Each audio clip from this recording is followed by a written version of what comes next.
বারবার মৃত্যুকে আলিঙ্গন করে বঙ্গবন্ধুর স্বপ্নকে ধারণ করে যিনি আজ আমাদের নিরন্তর স্বপ্নের সারথি। একটি ভয়াবহ দুর্যোগে ছন্নছাড়া নৌকাকে সামলে নিয়ে পরম মমতায় যিনি আজ আমাদেরকে নিয়ে চলেছেন আমাদের স্বপ্নের মঞ্জিলে, তিনি মাননীয় প্রধানমন্ত্রী, সফল রাষ্ট্রনায়ক, দেশরত্ন জননেত্রী শেখ হাসিনা। আজ 17ই মে মাননীয় প্রধানমন্ত্রী জননেত্রী শেখ হাসিনার 44তম স্বদেশ প্রত্যাবর্তন দিবস। 1981 সাল,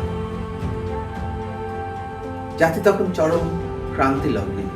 তার আগে 1975-এর 15ই আগস্ট সপরিবারে হত্যা করা হয়েছিল সর্বকালের সর্বশ্রেষ্ঠ বাঙালি, স্বাধীন বাংলাদেশের স্থপতি, বাঙালি জাতির পিতা বঙ্গবন্ধু শেখ মুজিবুর রহমানকে।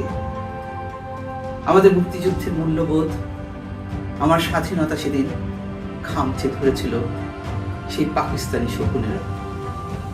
আমার ধর্মনিরপেক্ষতা, বাঙালি জাতীয়তাবাদ, সমাজতন্ত্র, গণতন্ত্র সেদিন হারিয়ে গিয়েছিল। সেই ক্রান্তি লগ্নে 1981 সালের 14, 15 এবং 16ই ফেব্রুয়ারি বাংলাদেশ আওয়ামী লীগের সম্মেলন হচ্ছিল। সম্মেলনের তৃতীয় দিনে একটি নির্বাচন কমিশন গঠিত হয়। সে নির্বাচন কমিশনের সদস্য ছিলেন জনাব মনোরঞ্জন ধর, সাবেক এমপি জনাব সুধাংশু শেখর হাওলাদার এবং আমার বাবা বীর মুক্তিযোদ্ধা কর্নেল শওকত আলী এমপি। 5 জন সভাপতি পদে দরখাস্ত জমা দিলেন, 4 জন সাধারণ সম্পাদক পদে। এরকম একটি পরিস্থিতিতে বাংলাদেশ আওয়ামী লীগের নেতৃবৃন্দ, বিশেষ করে সৈয়দা সাজিদা চৌধুরী এবং বেগম আইভি রহমান চিরন্তর পরিশ্রম করে মাননীয় প্রধানমন্ত্রী জননেত্রী শেখ হাসিনাকে বাংলাদেশ আওয়ামী লীগের সভাপতির হাল ধরার অনুরোধ জানান এবং তিনি তাতে রাজি হন। সেদিন তিনি রাজি হয়েছিলেন বলেই 1981 সালের 17ই মে জননেত্রী শেখ হাসিনা বাংলাদেশে ফিরে এসেছিলেন। সেই তুমুল ঝড়, বাদল, বৃষ্টি, বৈরী আবহাওয়ার পরিবেশে লাখো জনতার কণ্ঠে সেদিন জয় বাংলা স্লোগানে মুখরিত হয়েছিল বাংলাদেশ। ঢাকা এয়ারপোর্ট, আকাশ কাঁদছিল, প্রকৃতি কাঁদছিল, কাঁদছিলেন শেখ হাসিনা। সেদিন থেকেই বাংলাদেশের ঘুরে যাওয়া শুরু। তারপর থেকে অবিরাম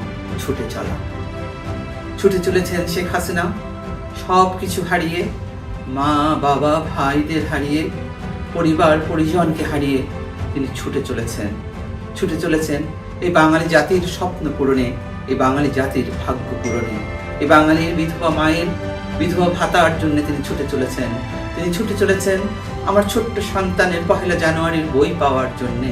তিনি অক্লান্ত পরিশ্রম করেছেন আমার মুক্তিযুদ্ধের চেতনাকে ফিরিয়ে আনতে, আমার মুক্তিযোদ্ধাদের বাবাদের মুক্তিযোদ্ধা ভাতা প্রদান করার জন্য। আজকে জননেত্রী শেখ হাসিনা আছেন বলেই আমরা হাসতে পারি। শেখ হাসিনা হাসলেই হাসে বাংলাদেশ। শেখ হাসিনা হাসলেই আজ বাংলাদেশ এগিয়ে চলে। তিনি বারবার মৃত্যুর মুখ থেকে ফিরে এসে হয়েছেন নীলকণ্ঠ, তিনি হয়েছেন মানবতার মা। আজ 17ই মে মাননীয় জননেত্রী শেখ হাসিনাকে বাঙালি জাতির পক্ষ থেকে, বাংলাদেশ আওয়ামী যুবলীগের পক্ষ থেকে জানাই কৃতজ্ঞতা। তিনি এসেছিলেন বলেই আজ মাথা উঁচু করে বাঙালি জাতি বেঁচে আছে।